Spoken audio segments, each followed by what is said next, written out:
This is Lon Winters with Graphic Elephants. This is Jimmy Lamp. This is Matt Vassallo with the RhinestoneWorld.com. And you're listening to the Two Regular Guys podcast. And you are listening to the Two Regular Guys podcast. Hosted by... My name is Terry Combs, RG, regular guy. And Aaron Montgomery. We're just regular guys having fun and trying to make a living in this really cool and exciting industry. I think we all want to succeed 100% of the time. Seek to understand before I try and make myself understood. Bring a ton of great information. Coming to you live from somewhere dark, dirty, and dank.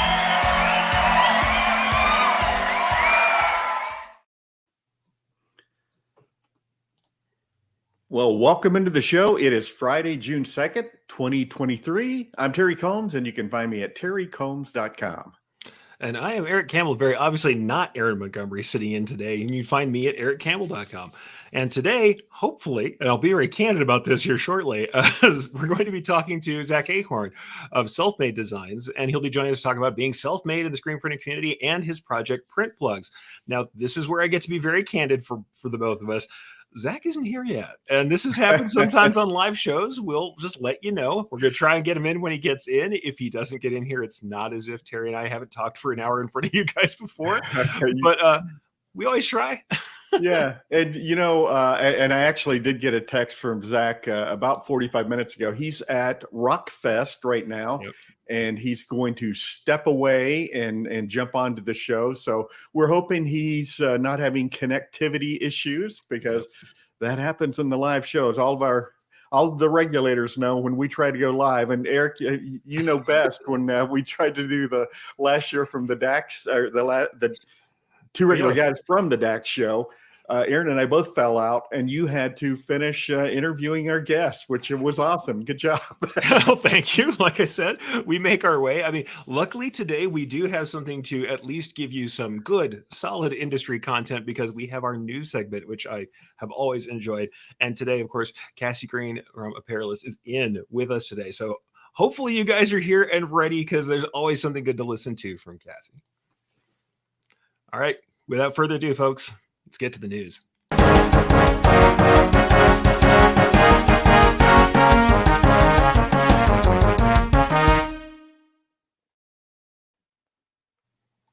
Yeah, what's up, regulators? Happy to bring you the news again this month. Terry, thanks for reminding me it's June and halfway through 2023. I was not ready for that. So before I get to the news headlines, just going to take a little sip of coffee out of my Two Regular Guys mug. There we go. That's better. So first headline I have for you guys today. More than 500,000 recycled bottles make up world's largest t-shirt. We have covered various Guinness World Records at Apparelist in the past. There's a guy who broke the record for most t-shirts worn during a half marathon, which is, running a half marathon is a feat in and of itself. Now try and put on 90 something t-shirts and do it. So the really cool thing about these Guinness World Records in regards to apparel is usually people do them to support a good cause or promote like something really cool. So for this one, 3 Romanian organizations worked together to create the t-shirt. It measures approximately 357 by 241 feet. If you go to the Apparelist, click on the link, you can see a picture of the shirt. It is absolutely mind-blowing. But as if the size isn't impressive enough, it's made from over 500,000 recycled plastic water bottles. So of course they did this in an effort to really encourage people to recycle, at least, shine a spotlight on the sustainability part of this. Really kind of a cool thing. It took over 3 weeks to collect all the water bottles to make this shirt. And it took about a month for seamstresses to construct the t-shirt. So pretty amazing how all of this came together. Again, click on the link if you want to get all the details about the actual, measurement day where everything was made official. Really neat story there. Second headline I have for all of you regulators: Champion named new apparel partner for Shop for a Cause initiative. The National Federation of State High School Associations, try and say that 10 times fast. We're just going to use the acronym going forward, NFHS. So NFHS is a group that advocates for high school athletics as well as fine and performing arts programs. They announced a multi-year agreement with Champion Athletic Wear as the official American Cancer Society for the NFHS fundraising. That's really convoluted. So let me kind of break that down, what it means. So basically, as the partner, Champion currently has an online storefront that serves high school teams, fans, local communities, with all of the proceeds benefiting the American Cancer Society. And again, this is in tandem with NFHS fundraising. So I like to share stories like these because not only does it spotlight the current human rights and good deeds that are happening in the apparel industry, but hopefully it inspires some of you decorators out there who might be passionate about a certain cause or nonprofit or whatever, to look for ways to use your apparel prowess to serve the community. So really neat. Again, love to share these inspiring stories. I have one more headline for all of you today, and it's a little self-serving, but I think you all should know. Printing United Expo registration for 2023 event is currently open. This will take place October in Atlanta this year, October 18th through the 20th. I just want to, again, point out to everybody, Expo registration, this is a big deal for us, guys. And of course, we're all very proud that we won Best Industry Trade Show last year. And it's not a brag, it's more of a thank you to all of you for recognizing our efforts in the printing industry, but also to readdress and re-engage the apparel audience. We're super excited to be a part of this industry. We're really ramping up our efforts in the apparel printing segment. You're really going to see that this year at Expo. It's even bigger than it was last year. Of course, attendees get access to lots of really great educational opportunities. We have some awesome stuff this year planned for all of you. You get to see the latest equipment. And of course, you get to explore all of the other opportunities in printing. So I know most of you out there do apparel, but it's likely that you also expanded into other areas. Printing United Expo is the perfect place to really get your feelers out. I personally also like to use the Expo as a way to network. So I get to connect with all of you via video quite a bit. You all get to connect with each other via video quite a bit.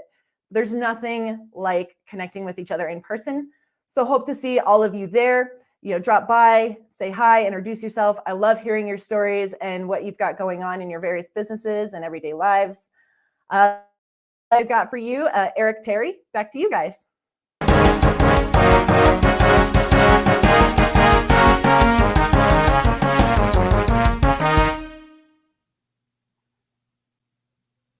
All right, that was awesome. The recycled water bottle and the world's largest T-shirt. Tom Round from Shirt Lab. I don't know if he still holds the record for wearing the most T-shirts at one time. And when I talked to him about it once, he's like, it was all fun and games at the beginning, and then it starts pressing in on you, and he goes, I could barely breathe. And so when it was over, there's like two guys, they were like bodybuilders, ripping the shirts off of him. But it sounds like a minor thing until if you see the video of Tom getting out of those shirts, it is epic. Like I've seen some viral videos of people trying this by themselves on social media, and they get in not a fraction of the way Tom got in and are freaking out trying to get back out of these shirts. It's not a small thing. Though I do love that. And a reflection of Tom Round, because if Tom hears about something, he'll be like, I bet I could do that. And then he's usually right. He's usually right. But love all the stories you had. And Cassie, thank you very much for that awesome news segment. Always fantastic. And especially, guys, go check out all the stuff going on in the apparel. She's got awesome articles coming out at all times. The video is always on. You got to check that out. And Printing United Expo coming up. I mean, Terry, you've been to it. It is an incredible event. It is. It's a huge show. It's the largest decorator show in the country, second only to FESPA in India and Europe. And it's you can hopefully they'll have the fishbowl again, and the two regular guys will be broadcasting live from the fishbowl. In fact, we have a meeting next week with the folks from Printing United and talking about doing a little promotion. We're going to have some of the folks from there on the show in the coming months, and it's around the corner. We're all going to be in Atlanta, and it's going to be a lot of fun. So get registered. I always say this: you've got to go to this show at least once. Yeah. Now, Now Ford, who's the chairman, says, "Oh, Terry, every year, tell people to go every year." But you get to see the enormity of the industry by going to the show, and I've talked about this, I know, but they're doing car wraps in one aisle, but they're not wrapping Chevy Volts, they're wrapping Maseratis. It's just and Eric, and when the show ends, as soon as the show ends, the first ones out are all the cars, and there's just like a line of these classic cars driving out the back of the vendors get to see that, but followed by 1 year the Equipment Zone fire truck. So that was awesome, by the way. The Equipment Zone fire truck was awesome. All right, before we go any further, we got a couple of people coming in. We got some regulators joining in. I just wanted to go ahead and say hi. We got Todd over at Fat Dad Wholesale saying good morning, all. Good morning, Todd. Got Jerry coming in. Good, Jerry Delhammer. Good morning, regulators. And Mo Boyd is in. Good morning, Mo. So we got some folks joining in already, as well as Kingsbury Crass. And this is true.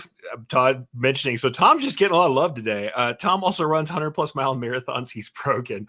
Yeah, I think the word that the kids would use is cracked, man. Yeah, he is cracked. He's really good at what he does. And I think endurance is what he does. He really does it well. Well, and he also owns a craft beer brewing company. So yes, I get a little misty every time I think about it.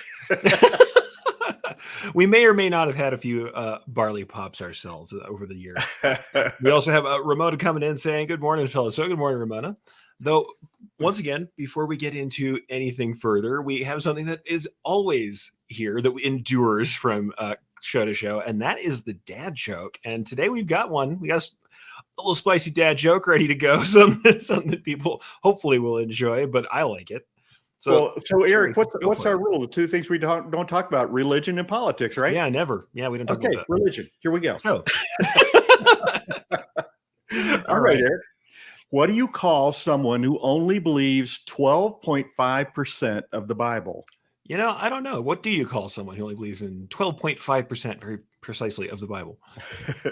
An atheist. Okay, now everybody expects me to groan and moan on this, but this is probably my favorite one you've ever put in because that is a solid wordplay. I enjoyed that. I'm just going to say, I still explained it in the parentheticals for you guys who are in the podcast. I did put atheist in parentheses, spelled out correctly so everybody could get it. But that is probably one of the better jokes I think you've done on the show. All right, so, Todd, do your best to top that. Yeah. Yes, he says Jesus approves. Okay, sorry. Okay, we know, mea culpa. And Amy says love it. So yeah, hey, that was a good one, folks. Awesome. All right, well, Eric, before we go any further, we want to thank everybody for checking out the Two Regular Guys podcast. We are always looking for new guests, maybe even today. And if anyone would like to join us, go to calendly.com/2. The number 2, regular guys with your show ideas. If you are listening to the podcast version of the show, we would appreciate you sharing the Two Regular Guys with all of your industry friends so they can become regulators too. Here, show number 501, right? Or was that 500? Did we do 501 last week? I think it was 501, but I'll be honest with you. I just keep showing up. I don't know. Even as the producer, I just keep showing up. I don't worry about those numbers until there's a big one coming up. All right. Well, we would appreciate you giving us a review on Apple Podcasts, Spotify, iHeartRadio, Stitcher, Amazon Podcasts, wherever you do your podcast listening. It's always helpful for us if you guys go in there and do a review. We'd like it to be a positive review, and please don't comment that he told a religious joke, so I'm never tuning in again. If you're watching us live right now, please join in with your comments and your questions. And what's the plan, Eric? Do we have a guest yet? We don't currently have a guest. Zach has not joined us yet. So what we're going to do, folks, is go off script, as we are known to do anyway. But if Zach shows up, if we can get him in, if he shows up in the green room, which only I can see as producer, which unfortunately for Terry means he is at the whims of whatever I tell him is happening, then we'll get Zach in and start talking. Other than that, we're going to be open. So if you guys have questions who are live, you have questions, comments, things about, let's stay on the topic of, he said, becoming self-made as a decorator. Let's talk about our ways of being a decorator, our journeys of becoming decorators. And I think that's something we can start on. But if you guys have questions, comments, things you want to ask, hey, at this point, embroidery tips, screen printing tips, I think we got you covered for that much. So, Terry, let's start with you. I mean, I know you always say you told stories a million times, but you have a great story. Let's talk a little bit about it. Well, hey, and by the way, I do know that Zach, I know he's got to be trying, because when I asked him to be on the show back in Atlantic City, he was super excited. He goes, I love the two regular guys. I would love to be on the show. So I'm sure he's out there trying. I know we make jokes, guys. Don't throw shade at Zach. This is probably not Zach's thing. He's off at a live show and had a conflict. So it's hard to get in sometimes. You think you can, sometimes you can't. But like I said, if he gets in, we'll jump in. Otherwise, we're going to chat. So feel free. Like I said, if you're live, connect with us. Let's chat. Well, as I always say, armed with my degree in journalism from Ohio University, I accidentally became a screen printer, and it all came from working my way through college. And I worked summers at Cedar Point Amusement Park. I worked the school year. I worked 20, 30 hours a week at the campus bookstore, back then though, I went to school in the 70s, and my hairstyle was different then. But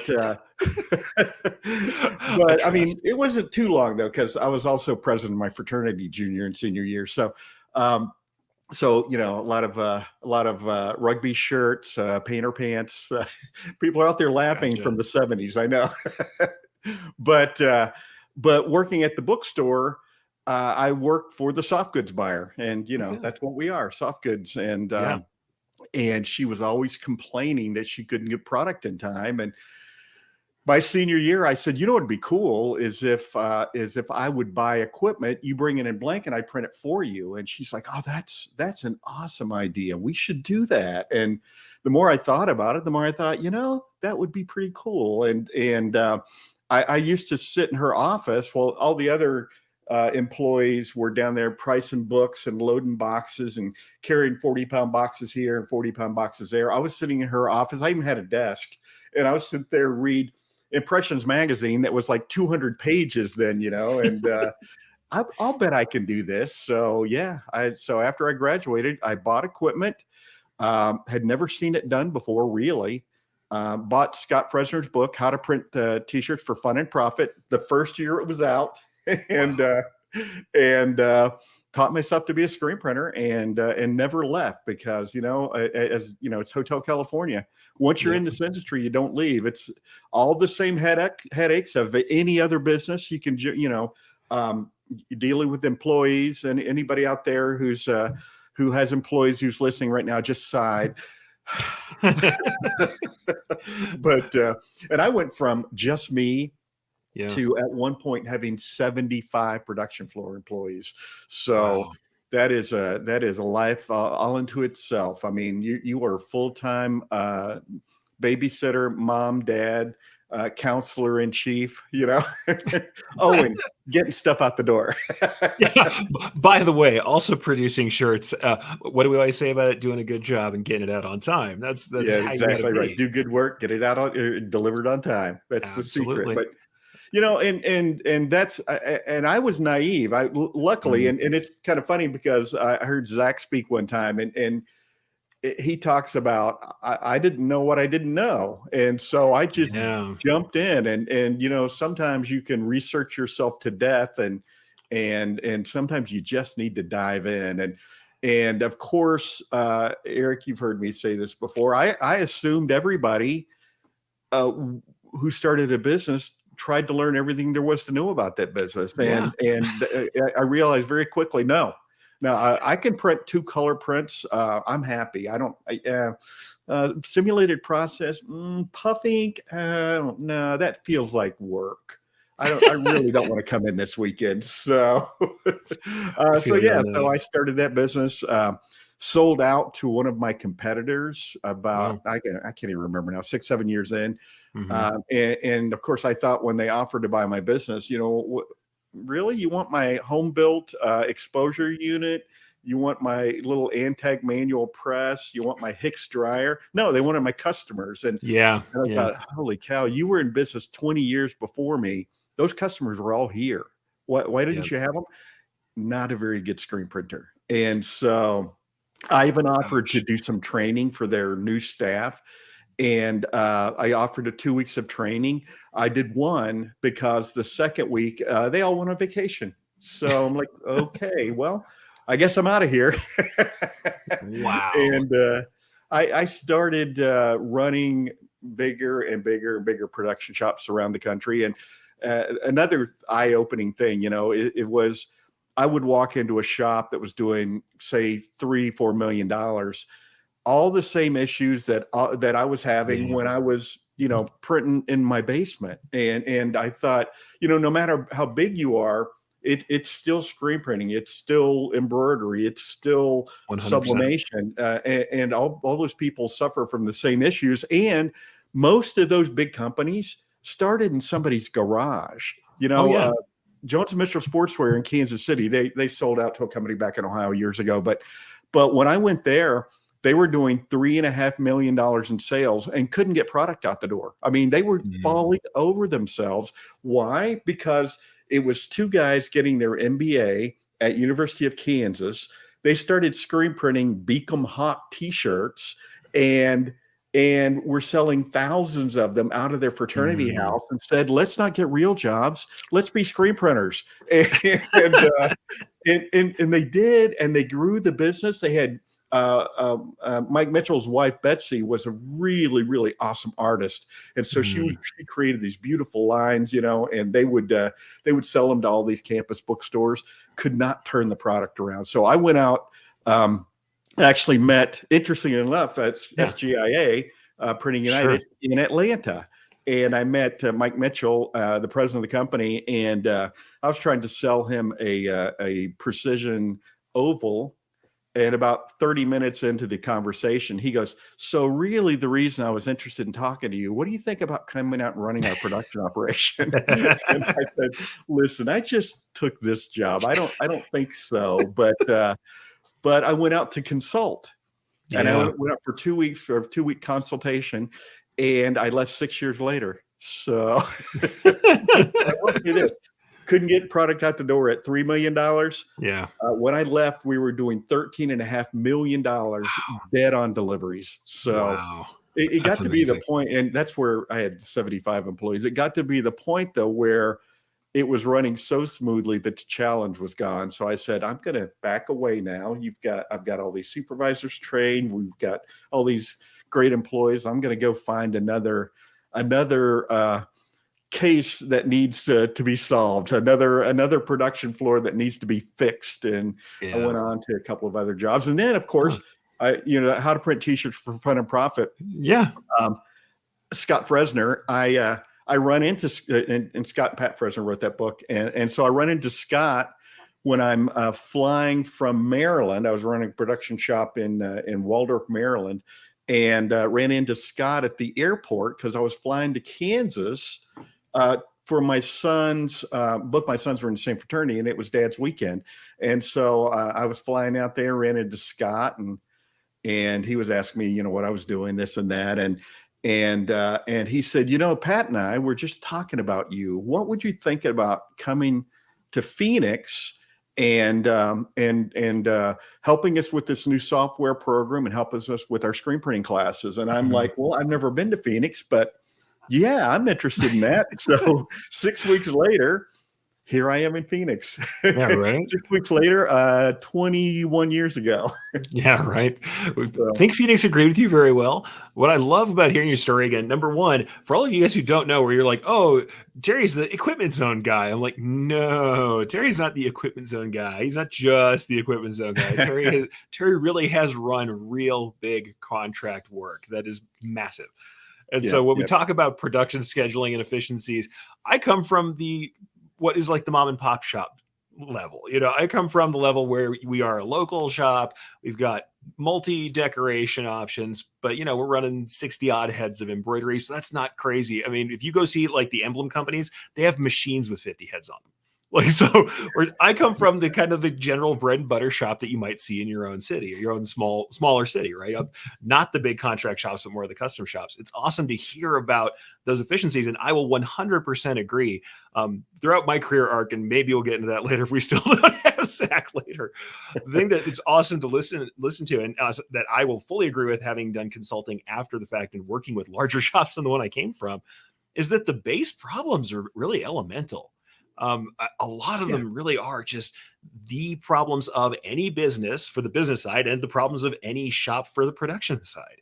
It's efficiencies, it's how to do the work. And you're right. There's really something to this concept of deciding to learn it all. The people who didn't know, I was the same kind of person. I didn't know that you didn't know everything. So I just tried.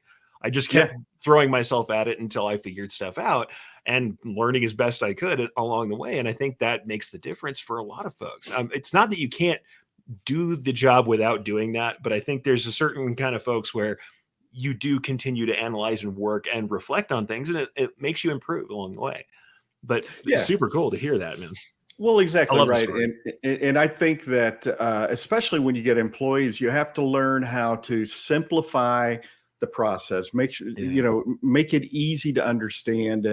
And I think that's for both of us, Eric, I think that's doing that sort of thing has really spun us into doing articles and doing and doing the seminars and things like that, because my early seminars was basically, this is what I'm teaching my production crew.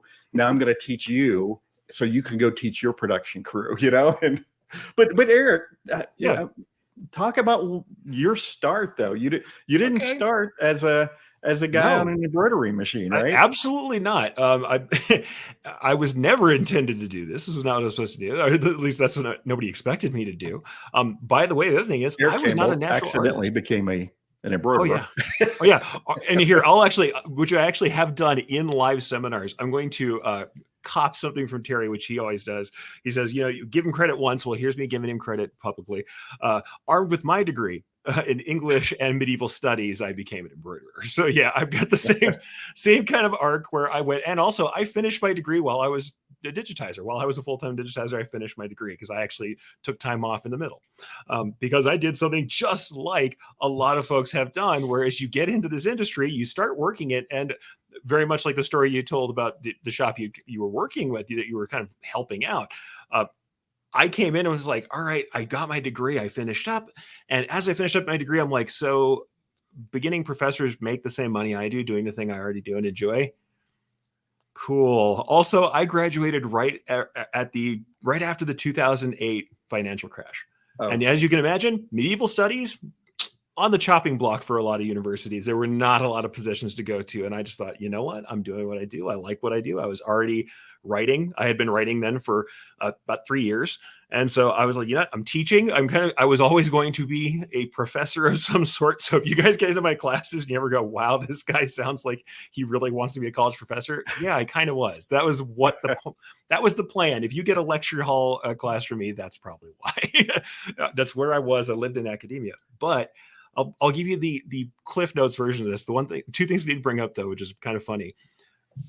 Terry talks about, having the companies where they shut down, they sell out and somebody gets those customers. I come from a company that died, that was bought up. And the company you guys all know me from bought the failed company that I was at. And I was one of the employees they brought over, and they said, we don't know what to do with you. And I got in, they already had Digitizer. They already had everything else. I built all of their websites. I built all of their e-commerce, and I started doing the digitizing. And much to the great chagrin of the original digitizer who eventually left, I supplanted him in that position as well. He became a manager of the embroidery department and was not particularly fond of that. Or you. Or me. Yeah. Oh, definitely not me. Yeah. But I know how that feels. So the funny thing is, you're saying, oh yeah, I'm just teaching people stuff that everybody else taught. When I first started writing blog posts, this is the things that I really don't say publicly much, but I'm just going to be candid today. It was, here are all the things happening at my company that I wish somebody would do something about. Because I wasn't the person running the company. I was one of the people who was working for the company, even though I had roles that were managerial in little areas. Like I was the entirety of digitizing in the art department, and I was the e-commerce manager all these years. So it's like I ran little segments of the company, but had to answer to a decision maker. And so I started writing a lot of these things like, if anyone were listening, this is what's actually happening in the company. This is what we should probably be doing. But the way I started, very much like Terry, I just thought, hey, there was a way to do things. But I originally was just hired on for summer help. I was a teenager. First thing I ever did in the apparel industry was get into a back of a box truck and huck 80-pound boxes, jerseys boxes back and forth to customers. So I rode around with the delivery guy. That was my job. After a while of riding around the delivery guy, we had our embroidery operator needed a hand. We had some older machines that need to be put back into production. And she's like, you want to learn how to run the machines? And immediately I'm like, oh, something technical and potentially nerdy that was cool. I'm like, yeah, I want to run a big machine. We had these 12 head Tajimas. We had really old Melco Starlets. If you're an embroiderer right now, you're laughing because I ran a Melco Starlet. These are old, not great machines that ran weird file formats, but jumped in, learned that, and I became an operator. And it wasn't a long time that I was an operator only, but I was an embroidery operator. And the joke I always make is we kind of call ourselves watchers, because the machines I ran between 1 and 2 12 heads that didn't have thread break sensors. So you ran up and down the aisle, watching each of the machines run, because if there was a thread break, you had to stop the machine manually and back it up. So you just watched every single piece running. And I think that was massively formative for me, because I really got to understand the stresses that were on the embroidery. Because boy, there is nothing like making a mistake when you know there's no thread break sensors, especially as a digitizer starting out. But one day I look in the corner of the place. I'm like, what's that? There's a computer under this big dust cover in the corner. It's been there like the whole time I'm there. I was like, what is that? Because me being a geek and a nerd, I was like, oh, is that internet connected? Is there something I could be doing with that? Is that something technical I can play with? I was like, I see it's connected to stuff. I see it's over there powered up. What is it? And the little single head machine that was over there that I always wanted to run, my machine that people tease me about, the little brother commercial machine I had, BAS 415, still love it to this day. That was all over there. It was also the newest machine in the shop. We're like, all right, what is that? And operator says, oh, it's the machine for making the files for this thing. Nobody wants to mess with it. And I'm like, oh, I sure do. I'm like, you can control this. We don't have to wait for someone in Texas to mail us a floppy disk or to, eventually to email us stuff. I mean, I was just on the edge of that stuff. People were still old school punching tapes. I was like, no, but we have the thing, just nobody knows how to use it. Went to the boss, asked about it, and what I always say is the boss graciously gave me all the time that I wanted after work to do whatever I wanted learning. So I worked these 20-hour days, half unpaid. Slept under my desk sometimes, ran those machines, ran the single head, tested, and kept on going. And within 3 months, I was doing full commercial production at a shop that, had 60 odd heads. And I became the digitizer, not knowing. Later on, when I talk to people, they're like, oh yeah, you get good after maybe like 2-3 years.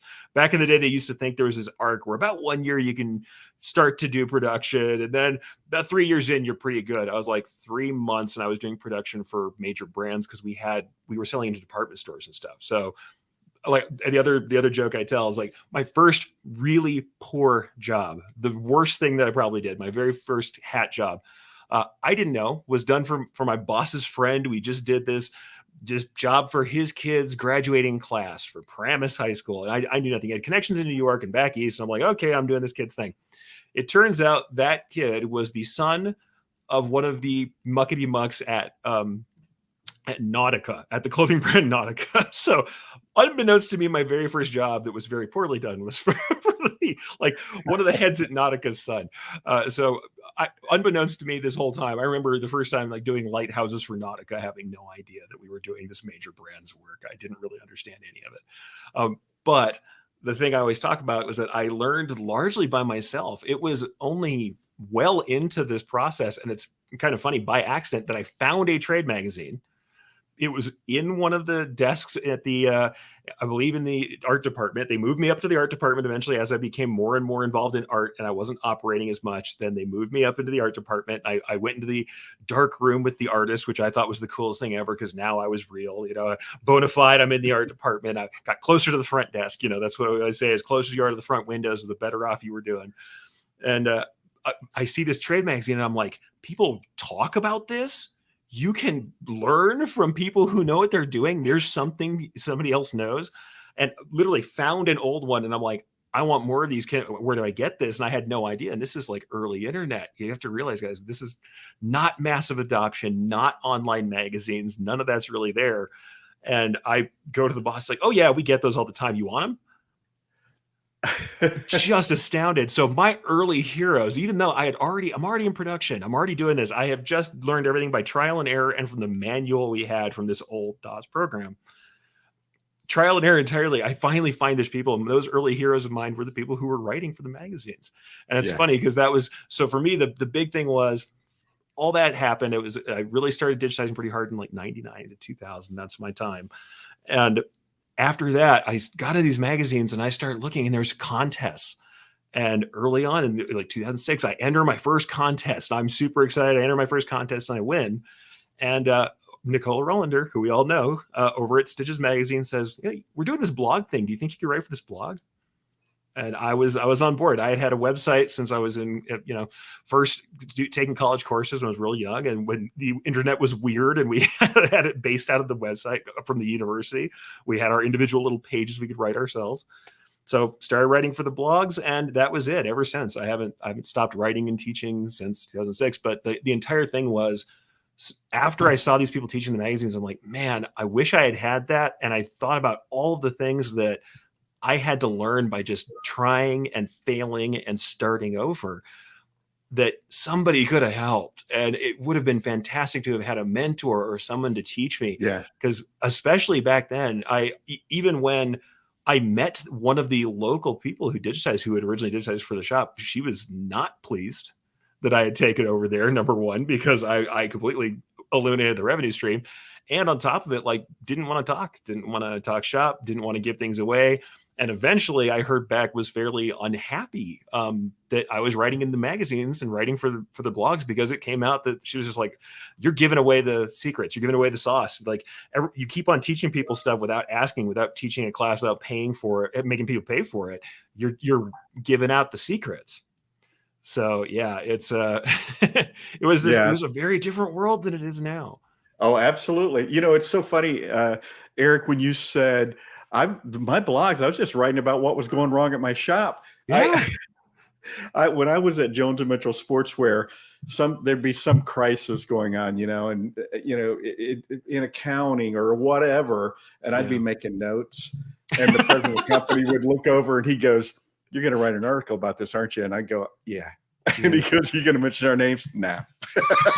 Because at the time I was doing a column for screen printing impressions and a magazine that's no longer around called Screenplay. And so I needed a lot of content. So, but of course. But that's it, right? It's what we always talk about. People get worried about making their own content too. I was tell them, like, you just document. You're already doing it. It's actually much harder on the other side sometimes, I think. When I was on the shop floor, I had no end of content because I was constantly running headlong into the same problems everybody else was. So now it's more about consulting with folks and helping them through problems. And then I learn through having to formulate that for people. As you said, making it simple for people is part of how we get this going. And it's also, I think it's a kind of a mission statement for us. But I believe that it's because, very much like our guest wanted to talk about, because a lot of it was when you're working by yourself, when you are, and I hate to say self-made, because my operator helped me. The people who wrote the manual for my software, whatever I say about that software back in the day, they tried. They gave us as much as they could. And then when I eventually found the trade magazines, there were people like us, even back then, who were teaching and writing and giving us that kickstart. I mean, at least for me, and I don't know, I think, Terry, you probably had different experience because it was earlier that people made, even then, even less access. Well, yeah, exactly right. And it was, I think the internet really helped open people up to sharing information. There was a lot of holding your cards pretty close, and or people in companies that didn't want, as me going in, I usually went in as the production or plant manager.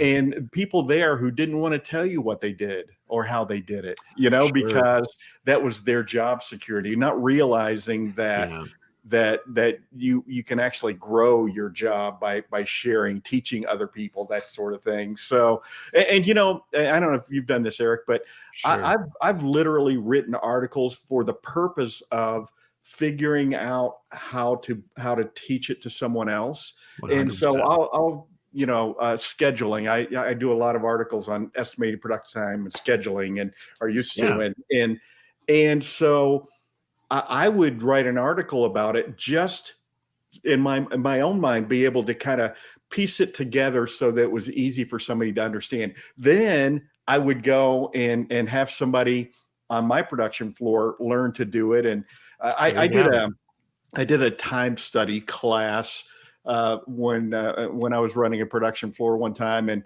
it was one of those deals. And I know we've talked about it here on the show. For every 15 minutes, you write down what you were doing briefly, and then you go through and categorize it.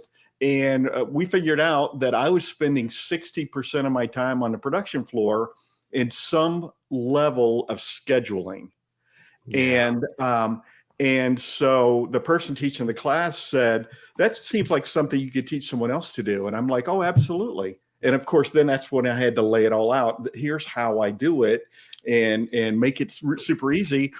Hired a part-time person that came in who worked while her kids were in school. After she dropped them off, she came in, she left to go pick up the kids, and lifted a huge burden of time away from me. And so, and those are the kind of things you have to do when you're running a production operation. That take a look at what you're doing, and how can you make it more efficient? Can somebody else do that job? It's hard to let go, as we joke. How the book we're going to write, How to Micromanage Your Business to Success, which is awesome, because that's business. Aaron jumped in from the airport, folks, and he says most of the two early guys were just what was happening around us. Micromanage your way to success. Yeah, exactly. Thinking the same thing, right? And of course, Aaron. Before I'll get a couple more comments that we have for the regulators, but Aaron also saying, "Airport, thanks for making it happen." Hey, thanks for always making it happen for us, Aaron. Take care of yourself, man. Exactly. No worries, we got you. But we have a couple other stories that I thought were worthwhile. And by the way, Jerry says about your story, it was such a great story, and I fully agree. Awesome. And Ramona has a lovely story too. She says, I was a quilter. I made quilts to donate and compete. One quilt needed some embroidery. I hired it out. It was terrible. I decided I could do it better. That was 12 years ago, and I haven't made a quilt since. No time. If you don't know, Ramona, a digitizer herself, who also digitizes for folks. So a source digitizer and an educator, and has her own show, by the way, on Saturdays. So Coffee and Conversation with Ramona, and she talks all about embroidery very much like I do. So I've had her in my classes, which I love too. It's something that Terry always talks about, where somebody is in your classes. Now, she was already doing her work before that, so I'm not going to say like I am somehow the source of the work she's doing, but it's so cool to see someone who's been in your classes then take up that mantle to go, I'm going to teach, I'm going to share, I'm going to do that too. And I'm like, man, that's so awesome. I'm just glad to be part of this chain of people who think that the right answer to this is to be open, be a little vulnerable, share stuff, and talk about this industry and keep it going, keep it alive, and keep it lively. I just love that. Yeah. Well, I mentioned Scott Fresner. He was my hero, because he wrote the book, and then I started seeing the articles, that he was writing and things like that. And I remember calling home from a trade show about 10 years after I got into the industry, and I said, "Hey, I'm somebody in screen printing," and the response was, "Oh, really?" And I go, "Yeah, I was just walking through the trade show and saw Scott Fresner, and he said, 'Hey, Terry, how you doing?' I'm somebody." I'm like, Steve Martin in The Jerk. Oh, I gotta say, same for me. Some of my early friends when I started writing were people who I had read previously.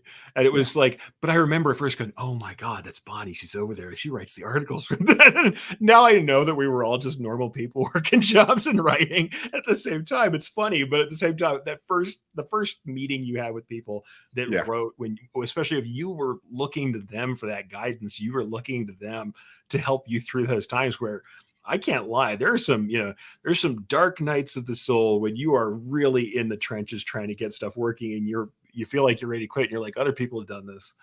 These people are here with me. We've all had this. We kind of share this experience, and it helps you get through that stuff. I mean, it wasn't until much later that I got that, but when I did, I was pretty happy. Well, one thing though, we when we're writing for the magazines, there's an editor there and saying, okay, is this correct? Or, hopefully we don't get too much of that anymore, but now it's oversharing all this information on the internet, and it's just like, it's so frustrating, because, and I talk to customers all the time, and they'll say, well, on the internet, they said to do it like this. I'm like, Band-Aid, that's a Band-Aid. That they don't know how to do it.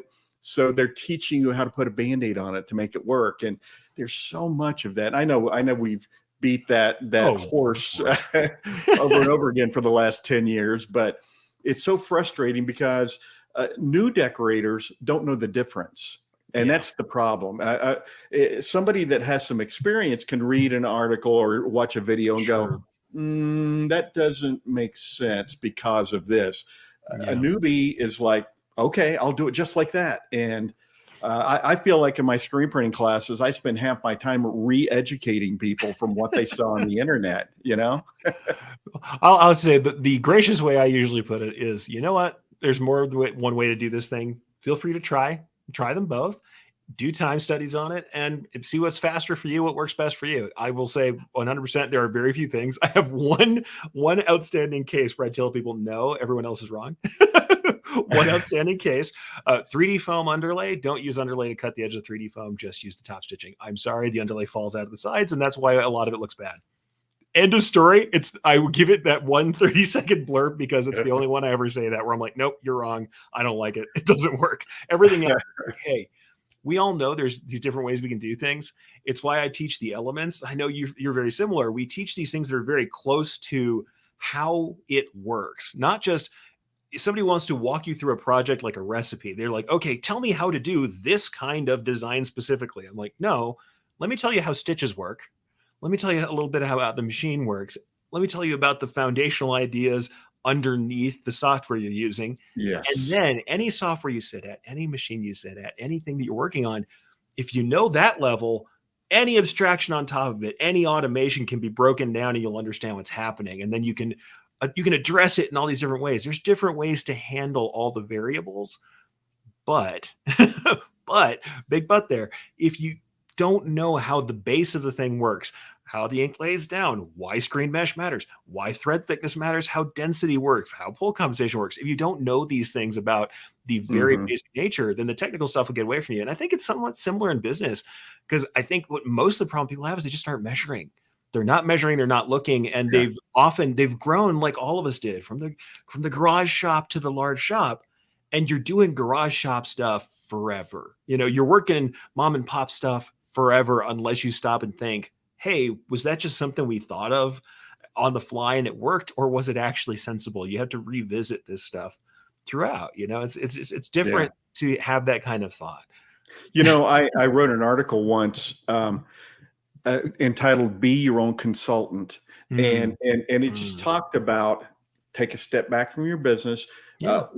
Follow a garment through the process, step by step by step. Follow artwork through the process, step by step. And I did a consultation one time, and the owner of the company looked kind of agitated as I'm giving him my 40-page report, and he goes, "Terry, we already know 80% of this." And I said, "Oh, I know. You're just not doing anything about it. So you had to hire me to come and tell you." You need to fix this. And he's like, yeah, you're exactly right. We knew it and we didn't do anything about it. So, I mean, honestly, people, that's most consultants, when they come into your shop, they're going to tell you something you already know. You can take that, you can save a few $1,000s, take a step back, say, I'm not going to answer the phone today. I'm not going to digitize today. I'm not going to do this today. I'm going to observe my business and try to determine how to make it better.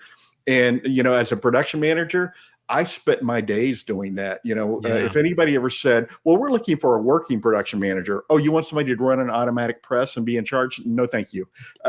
It's not a production manager, ultimately. I mean, you can do it, but I'm in my office with multiple Excel spreadsheets, you know, and you know, the regulars listen to us all talk about our Excel spreadsheets because we're all nerds.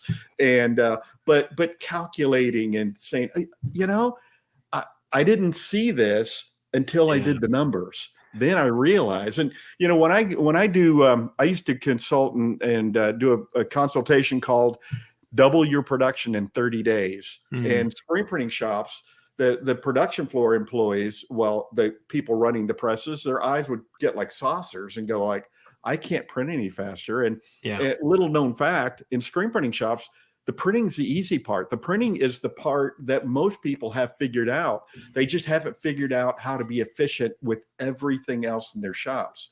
You know, I've walked into 100 screen printing shops, automatic presses, manual presses. Not a single press is running when I walk in.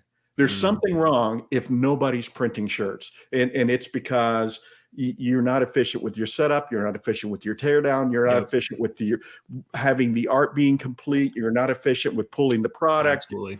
And so, and I've done that in multiple shops, double their production time without doing anything different printing, just getting efficient with everything else. So, you know, you're totally right. I mean, one of the things that I always teach in e-commerce is the same, and I have done the same thing with workflow and embroidery, have done the same thing in production, but I'm like, eat your own dog food. Once you build an e-commerce site, go and buy something. And yes, I do include put your credit card in the processor, the whole thing. Yep. You're going to pay those fees to yourself. You know, we're just going to lose 3% to the processors, but you have to go through the entire process, including receiving the thing from your department, shipping it to your house, the entire process. If you don't eat your own dog food, if you don't try this stuff out for yourself and see how it really feels, you never really know. Now, admittedly, it's always good to bring in an outside person who hasn't already seen the process, because so many times we forget, like we've explained something to ourselves so much in our head that we think it's just the real way things should work. But so much of it can be solved by just saying, all right, put it in order and walk it. Like you said, walk it through. And the other thing that I was always surprised by with embroidery shops is how much loss there was in walking stuff around the floor.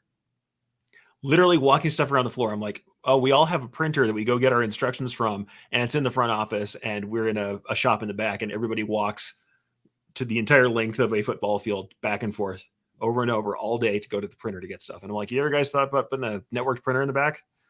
And this is back before everybody was doing everything on actual networked systems where we had job management. They're going to go get paperwork every 2 seconds. And I'm like, okay, put the printer in the back and people pick it up when it's printed out. And that eliminated a mass chunk of time in the day, or that they didn't stage all of their jobs so they were easy to get to. So they were tripping all over themselves, moving around. It was literally the physical nature. Or the other thing that kills me, not having the right tools at each machine. The cost of a toolkit for each machine, so you have every Allen key and screwdriver that you need at that machine when you need it, instead of somewhere where we're all going to the tool chest every 5 seconds to get something, or someone has their favorite screwdriver that they're walking around the shop. It's just maddening, the little stuff that happens if nobody pays attention. And it's not, I don't think anybody's ever malicious. You just get used to it. You're a frog in a pot. And it's hard to change. It's hard for people to change, of course. So, you know what? That we have new tools now. We have the internet now. We have better ways to do this. And so it's hard to make that change. But once people do, then they realize, and then they start looking for ways to make things better in your shop, So and you have to empower your people. That's what Terry says all the time. Who knows more about a screen printing shop? Who knows more about an embroidery shop than the people doing the work? Ask them what would make your job easier. And if you implement things that they suggest, or tell them why you didn't, then they're going to come up with more things to help you. But if you are, because I said so, you're never going to grow as a business. So. Absolutely. I think that's the thing. Even the things that we say, you should always be analyzing and seeing what the fit is. We can tell you all these different things. And of course, we're also I gave you a tongue-in-cheek example where it's not really common anymore. If you've got a job management system, everybody's looking this stuff up at a tablet that's sitting next to their machine, or they're operating in a different way. Nobody's running the printer the same way it used to be. It's not job jacket time. We're not all manila folders like it was in my early career, but the same stuff is still true. Like, how many steps are you taking from piece to piece? And I always talk about artwork. Like you said, art approvals. Wow. The art approval process and not being on top of that will make an entire shop spin out. It's amazing how that can be, where you just don't make the requirements for the customer clear. You're like, this is your part of what we're doing together, customer. If you don't have this approval in time at this point, your production slot moves. We need the approval at this point for the production to continue on, and then stick to it. Stick to your guns. That is a hard thing to do, but if you're upfront with it, it really makes a massive difference. Yeah. A clean approval process, a clean process of getting information down the chain without it constantly being questions being asked back up the chain is massive to your production. And it's like you said, people always expect, whenever I ask about what people want me to teach them, it's teach me how to do 3D foam. And I'm like, I kind of go, okay, I can do that. What other processes are not working in the business? Like what's going on with your workflow? Have you ever drawn a flow chart? Here's where I get nerdy. This is what actually taught me the most about my company and about so much I taught later down the road. I went through my company when we were working on on-site. I physically built the server that they were running on on-site before I left. So physically built the machine and installed and did all the stuff and helped to run on-site, which is a production management system. And I was like, all right, so I'm going to follow the jobs and I'm going to make a decision tree, a literal flow chart. How does information flow through the company? And this spun out into 5 trees of all of this information. I was like, there are massive recursions and problems all through it. Literally just drawing a line from place to place where that information was going before it got to production. And it blew me away. How many loops were in that system? How many things were spreading out where they shouldn't be? How many times people were working backward? And it taught me so much about the way information flows and how much more important it was than some of the stuff I teach. Now, don't get me wrong. If you can't embroider at the base level, if you don't know how to make the designs look good or run well, you can't do anything. But once you can, the stuff that trips you up is sneaks up on you is the stuff like production management, is the stuff like information management, is the stuff like watching how much time you spend on tasks, or like Terry said, not having people in the right places when you need them. You know, that like with scheduling. Yeah. Sometimes you really do need to change roles or get new people in, and it makes more sense because you can go after more business once you've freed yourself from that stuff. You know, I went into a shop once and they had, you know, the paper order, the job jacket going through, and it was like 10 pages in there. And I'm like, what is all this? Yeah. And they're like, well, you know, different people need different things. So I said, okay, here's the deal. So I gave the art department one color marker, and I gave, you know, every department had their own color of Sharpie, or not a Sharpie, but a highlighter. Yeah. And I said, whatever you use on every order this week, highlight it. Yeah. And so about 20% of the things were highlighted by someone. The rest was just never looked at. So I went into order entry and I said, here's the deal. These are the only items that need to be on the order. And of course, their heads were exploding. But what if if there's a catastrophe and somebody needs more information, somebody could call the customer, but it's just, and people were just like leafing through pages, and I'm out there on the production floor observing, and I'm watching them leafing through all these pages. I'm thinking, what is going on here? Let's make this clean. Let's make this simple. Let's make this show end on time. Eric. All right. I mean, with that, we are about out. I'm going to go ahead and bring a couple more user comments in. Like user comments. Wow, you can tell I've done support before, haven't you? Listener comments, viewer comments, reciprocators, shall we? All right. So we have a couple more folks in. Ramona says, I agree. This is about the website testing. Build your website, work it before taking it live. I have a friend who does test orders for me. She's great. Lets me know where the flow issues are. Yeah, flow is everything, folks. Really, you cannot stress that enough. Where people stop is where they also change their minds, especially in the purchasing process. If you encounter friction, they're more likely to change their minds and not tip. That's just a sales tip from me to you. Make it easy. If people are trying to give you money, make it real easy for them to give you money. And then Jan says, it's the little things. Having a pair of scissors on each machine. Yeah, absolutely. If they don't have trimmers in their hand, what are they doing? You're an embroiderer. You should live with one of those. But for real, it's just important to have that. And Ramona says, which I love, all my machines are within 4 feet of each other, but each has its own tool set. And this is the thing I always think about with production.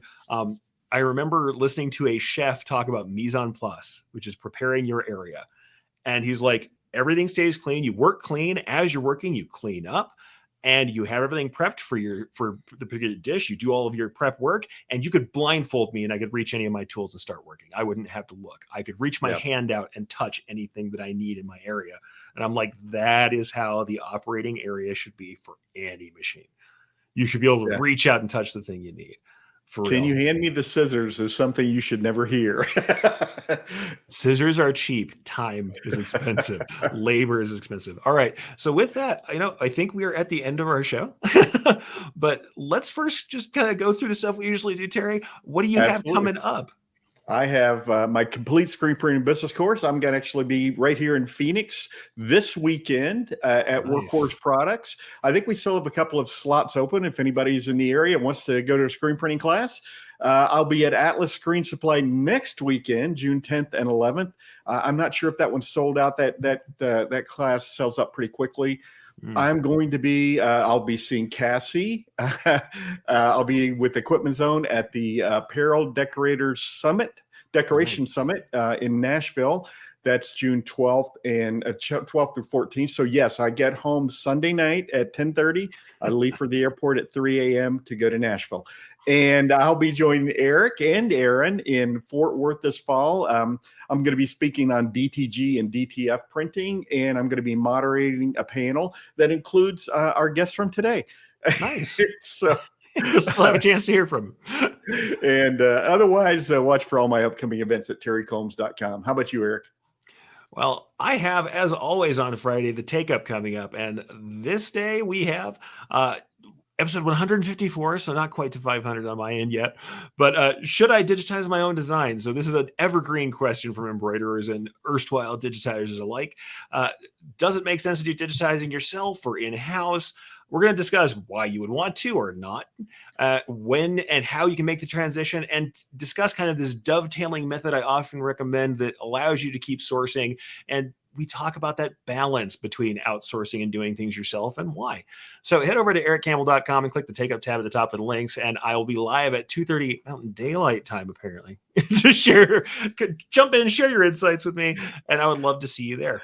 Also, as Terry said, upcoming classes are going for Impressions Expo, so if you're going to Fort Worth, you'll have a chance to see me. The first thing is presenting the value of embroidery, so this is more about sales, presentation, how you get people to fall in love with the concept of embroidery and how you make it show its best self to your customers. And we're working out potentially something else about digitizing techniques, but cross your fingers, hasn't been fully worked out yet. If it happens, there should be something fun as well. For those of you, I know I joke around about you don't need the technique as much as you need the process and the sales, but I still really do love teaching the technique. So you guys will be able to get a little bit of that from me. All right. And Aaron says that there is still time to register for Start Here Academy in Indianapolis the day before the Graphics Pro Expo, which is it will be on the evening of June 14th. And he says it is shaping up to be an amazing event. You can go to the OSG link /SHA for Start Here Academy. And that's a lot of other self-made people talking about their work. So if you're into it, you're somebody just starting out and you want to learn more about just getting going, Start Here Academy is really awesome. And Aaron does a fantastic job as an MC over there. So I would absolutely go check out both what he's presenting and how he does that MC work. He keeps all that stuff running. All right. All right. Yeah. So with that, we've come to the close of another show. Thank you very much to Zach for trying to show up. We hope we can get you on again. But I'm going to say thank you, Terry, for leading us off with your story. I mean, you can always say, oh, you've heard it a million times. I've heard it, and I love listening to your story every time because I still think there's always new stuff there. And on top of it, it really encompasses an arc in the industry that I think is important for people to discuss. So thank you very much for sharing, Terry. Absolutely. You as well, Eric. Love hearing your story as well. Starting moving boxes. So also thanks for being our show producer and more than part-time co-host. Well, next week, hopefully, we've got Angelica Angel Powers joining us talking about building your brand, how to make sales and influence people. And so we'll, like I said, we'll try and reschedule Zach, but jump in next time to see what Angelica has to share with us. Yeah, I believe she is one of the speakers at Start Here Academy, I think. Awesome. So. Awesome. All right. Until then, I'm Terry Combs. He's Eric Campbell. And we are the Two Regular Guys. Here we go. We're out. Awesome. Thank you for listening to Two Regular Guys. Check out our website at tworegularguys.com. That's the number 2, regularguys.com. You can also interact with us over at our Facebook page, facebook.com/2regularguys, or send us a tweet, twitter.com/2regularguys. And we have a YouTube page. You can find all that from our website, 2regularguys.com. Thanks for tuning in, and we look forward to spending some time with you again next week.